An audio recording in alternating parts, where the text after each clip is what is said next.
Venus retrograde. We already feel the effects of Venus retrograde.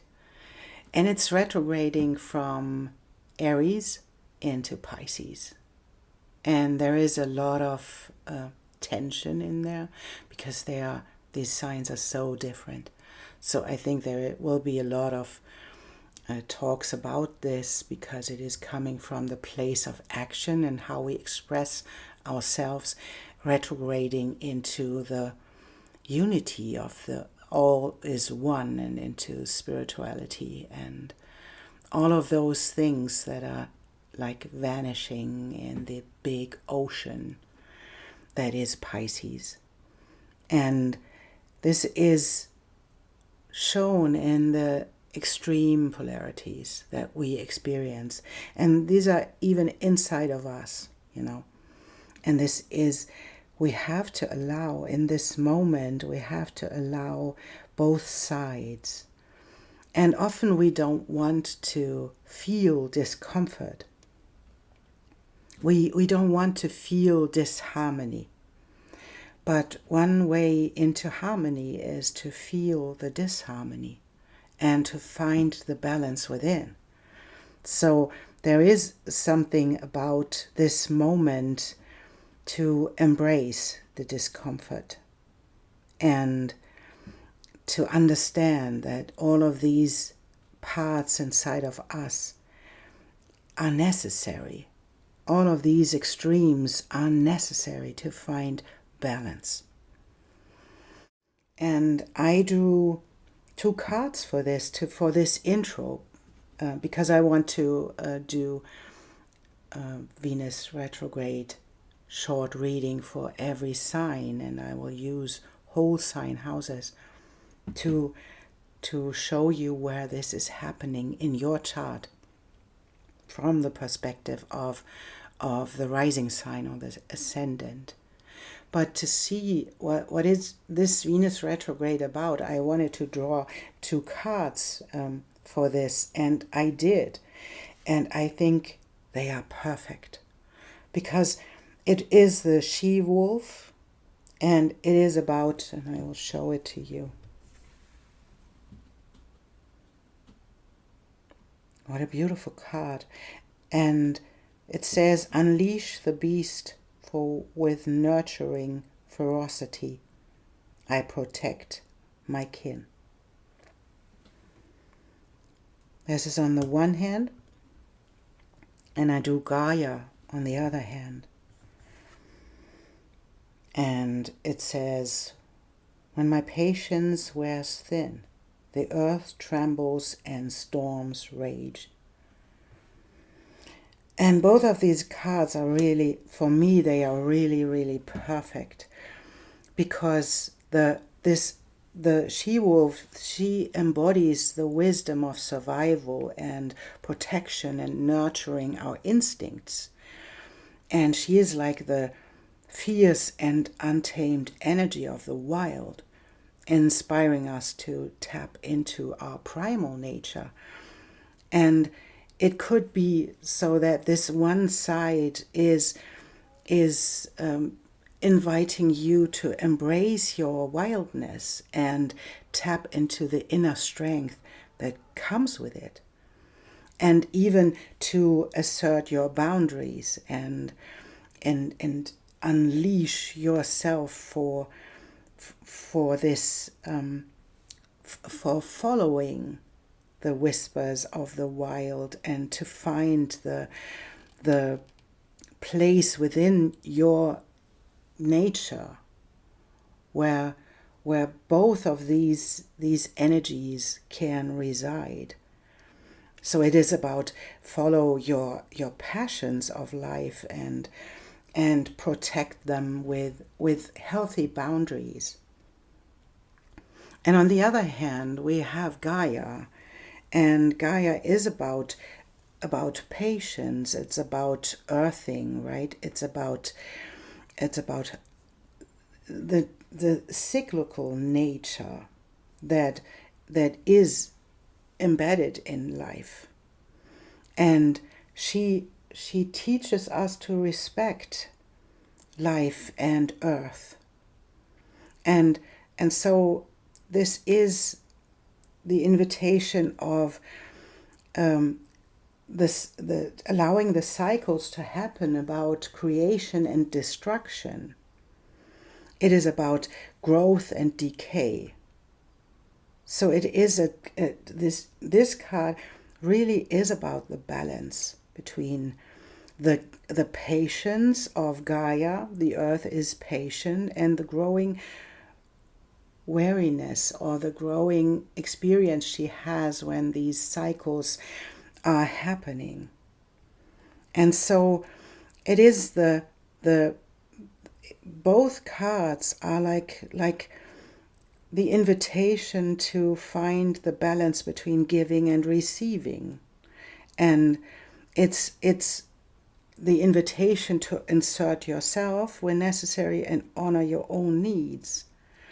And that this doesn't mean, in of course in both cases, it doesn't mean that you have to endure something that is mistreating you, right? So it is, but it's like the invitation to find the balance in between and to find the answer inside of you. What is needed? Is it needed to get in the outward motion to express something, or is it needed to find the balance within the extremes? And so, yeah, this is what I wanted to say. And to see where this falls in your chart, you just go to astro.com or a place where you can create your own birth chart, and there it will be created from your rising sign. So if you want to look for your sun sign, moon sign, Venus or Mars or whatever you want to look from these places, you have to do the math in counting the houses and counting the planets and see where this falls. And you can look for all of the signs, because you have a chart that includes all of the signs, even if you don't have a planet in there. So I want to do a reading where I have a short reading for every sign to see what challenges this brings, and what is your pathway to find the balance within in these turbulent times. So I see you in the reading. Welcome, Capricorn, to your reading, and we'll see where this Venus retrograde is leading for you, and it is happening in your 4th house, and it is stepping back into your 3rd house. So, Maximus, how can you feed others when your own table is empty? And this is having a deep view into the areas where you try to give to other people, where you yourself experience your own beliefs about lack. And it's in your emotions, right, where you try to feed others when your cup is empty. And it's about the emotions that you put into things. And maybe it's about regulation as well, right? And we'll see where this is leading. We'll see. No, that's not the truth. That's not the truth. This is, we have to. Let's see where this is leading for you, Capricorn.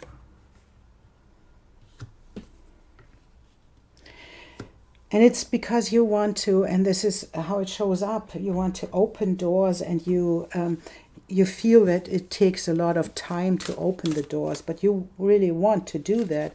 And then in the next moment you are overwhelmed by your own emotions, and then you step back to be an island again. And then you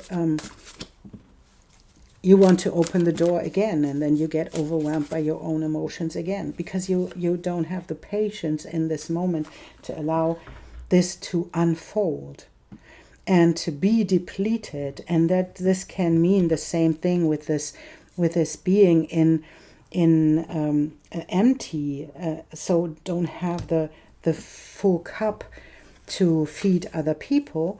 It is like being emptied out by your own emotions, and this is the tension that is what I felt here. This is the tension from within. You want to open this door, but you don't want to feel the things that are needed to be felt, and so you get overwhelmed by your own emotions, and then you step out of it again because you cannot hold the tension. And that's the re-evaluating. And we have the second house. It can be about your resources. It can be about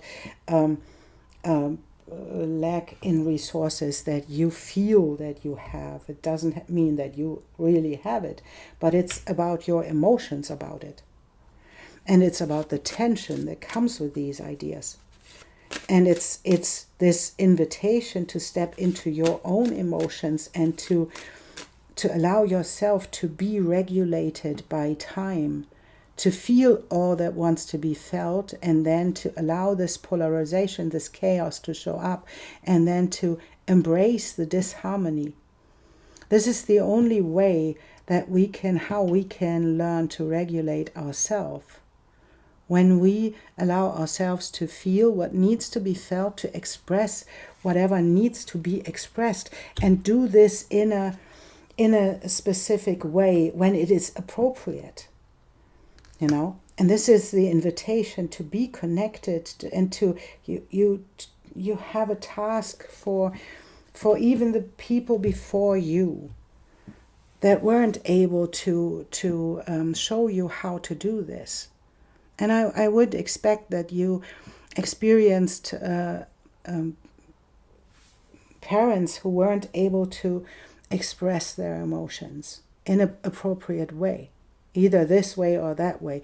That doesn't matter, because it is a conditioning of you that you have no idea how to regulate yourself when this tension comes up. And even if it's about thoughts, about money, about resources, about not having enough, and how to do this, and then it shows up. It's like wallowing up in you, and then you are taken out of balance in this moment, and then you step back from everything because you make yourself an island instead of allowing this to run through you.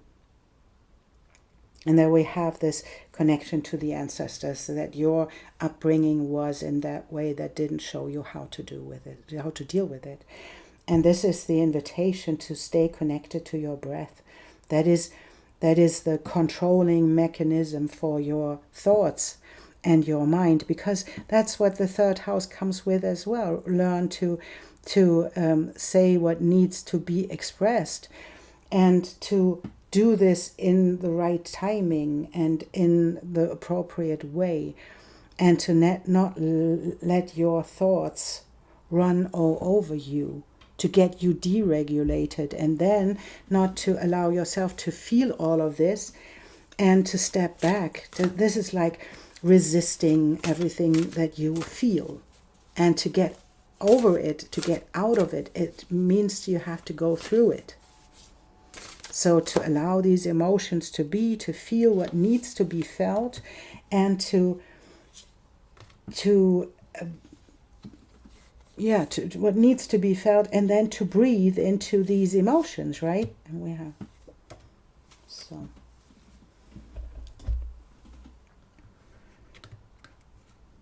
But this is the moment, right? This is the second house. This is this looking inside to find the areas where you are not allowing this, where you are not allowing abundance. We have abundance coming up with your thinking about resources. You are abundant even in your own creativity, in the sparks that you have for your future, and how you want to create your future. this is beautiful because you already know how this works and you know what to decide. So what is keeping you away from stepping into the full power of all of your emotions and into taking appropriate actions? That is just the resistance, right? Resistance often leads to this moment where we pull back because we don't want to feel. Then we are overwhelmed. Even if we experience something really beautiful, we can be overwhelmed in every case. And so that is the invitation to stay there, to feel what needs to be felt, to close this cycle for good, and to step into the new era of your life where you can be secure in yourself. But you have to decide to step into the knowledge of your own emotions about this. And if you can allow to step into your own emotions about this, you can step into the stability that comes even in your resources, because then you can create from this place. And that is because you have the magic. You have everything that you need to create from this place. And then you can be the daughter of coins. That's the stability. You can stay, and this is, she's standing on one foot, on her toes. She's standing there holding her balance in there. Because she trusts herself. She knows that she can regulate. She can take actions whenever they are needed. She can pull back whenever that is needed, not from the place of resistance, not from the place of overwhelm, from the place of balance. That's what you can learn now by looking at and reviewing all the things that come with this balance inside of yourself, with your self-talk, with all the communication that goes on in your head. Now is the time to take a step into the right direction and to get your head under control, to allow your emotions to regulate, to feel it all and then to let it go. Because now is the time where you want to learn it. Capricorn, that's your reading, and that is beautiful.